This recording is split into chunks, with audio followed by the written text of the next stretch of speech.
Hey guys, Pitmaster here. I want to talk about cornering.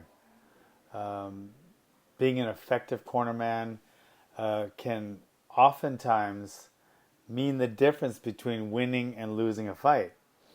But that's not the most important part of being a cornerman.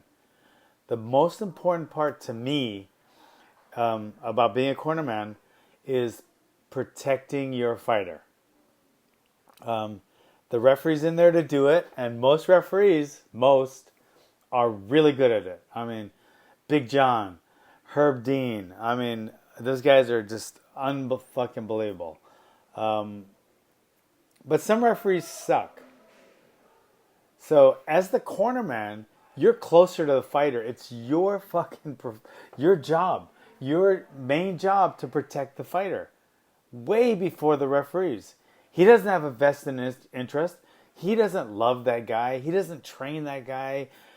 You do. So it's your responsibility to protect him. Yeah, the referee's supposed to, but what are you going to do if he doesn't? You need to. So, a couple things.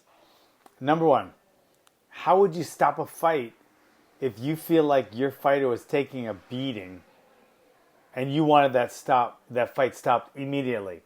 You didn't want to go around like you're supposed to do in some states. Go around, get the attention of an official sitting cage side, and then tell him that you want the fight stopped so he can go relay that to the referee. That's as stupid as somebody having a gun to your face in your house and calling 911. Too late. You don't have time to that. Okay, they tell you can't throw in a towel. Throw in the fucking towel.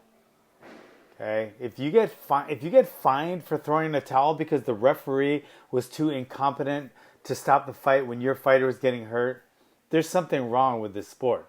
And I've never seen that happen. I've thrown in the towel left and right, every state in the fucking union, and I've never been fined.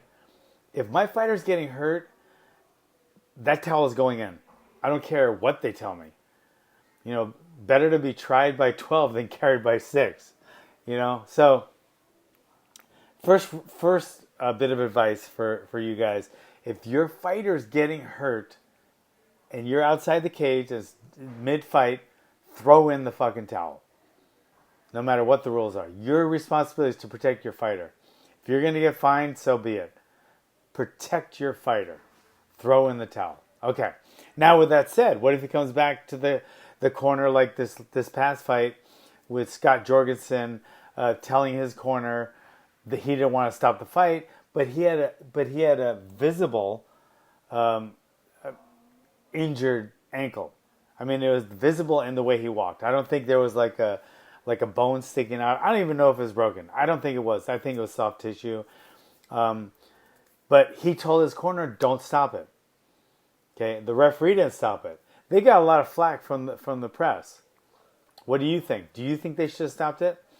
I did at first, and I honestly did, because of the way he did look, did contort a certain way, and it looked like a pretty bad injury. But then later I realized that it was just a soft tissue injury, and he told the referee, don't stop it.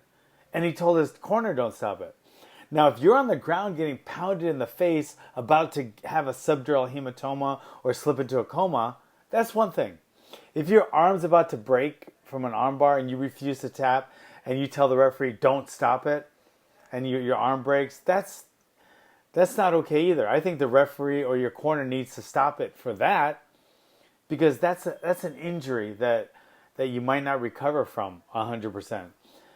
But since he wasn't taking a severe beating, his face looked fine. He wasn't taking a lot of headshots. He just hobbled around the ring. I don't think they did a bad job in not stopping it. I would have stopped it, but I'm overprotective.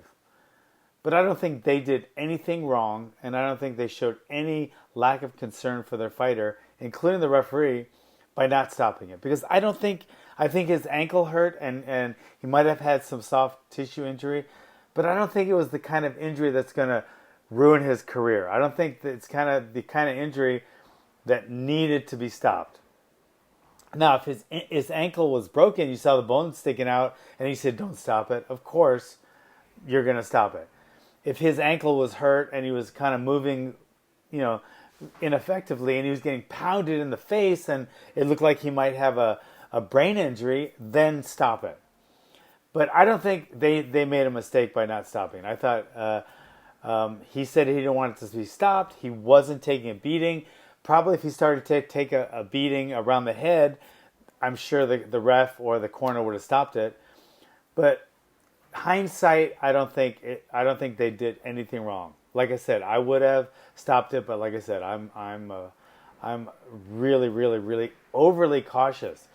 And the problem with being overly cautious is that, yeah, they can fight another day, but I might have cost him a fight. I might have cost him that fight by throwing in the towel.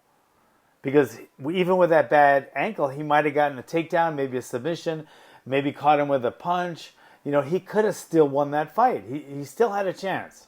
Not much of one. And he ended up, you know, tapping himself because it hurt so much. But I could have cost my fighter the fight. And I think of that when I'm in the corner. You know, should I stop it?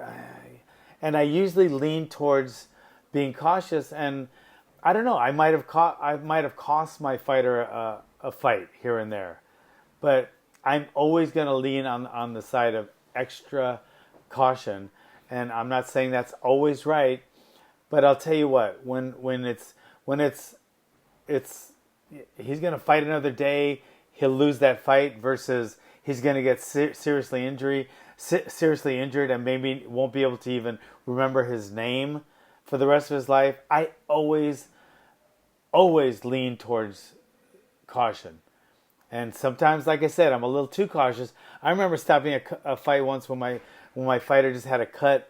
It wasn't even a bad cut, but he was kind of losing the fight, and I didn't think he was going to win, and I didn't want the cut to get any worse. I just didn't think it was worth it, so I stopped the fight. The doctor told me, "Oh, it doesn't have to be stopped." The referee told me it didn't have to be stopped, but I stopped it, and I was probably wrong in that instance.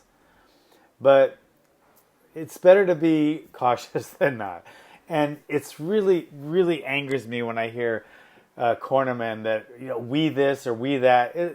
There's we training for the fight, but it's just him or her in the cage. So it's really easy to be tough and have a high tolerance to pain when you're sitting out there watching the fight in the corner. But think of this. Think of every fighter when you put yourself in that position as your child. Would you stop it then? And then make that decision. So anyway, I've been ranting, and I'm sorry. I was just talking about this fight. This happened this weekend. I wanted to talk a little bit about that, but I also wanted all trainers and cornermen out there to know your number one goal is to protect your fighter. Number two, get him to win. You know, try to pump him up, give him good strategies. You know, give him clear, precise moves to do or strategies to do, something clear and precise in between rounds because so much is going on. And that is your number two goal, to have your fighter win. But your number one goal, way before winning, is staying safe. So if you got to throw in a towel, throw it in. If you see your fighter's hurt and he says, don't stop it, but you know it's in his best interest to stop it anyway. Okay? Always look out for your fighter's health and safety first, because that is your job and they trust you to do that. And if you don't do that, you are not doing a good job and you're not looking out for your fighter. All right? Anyway, I'm sorry for ranting, but thanks for coming.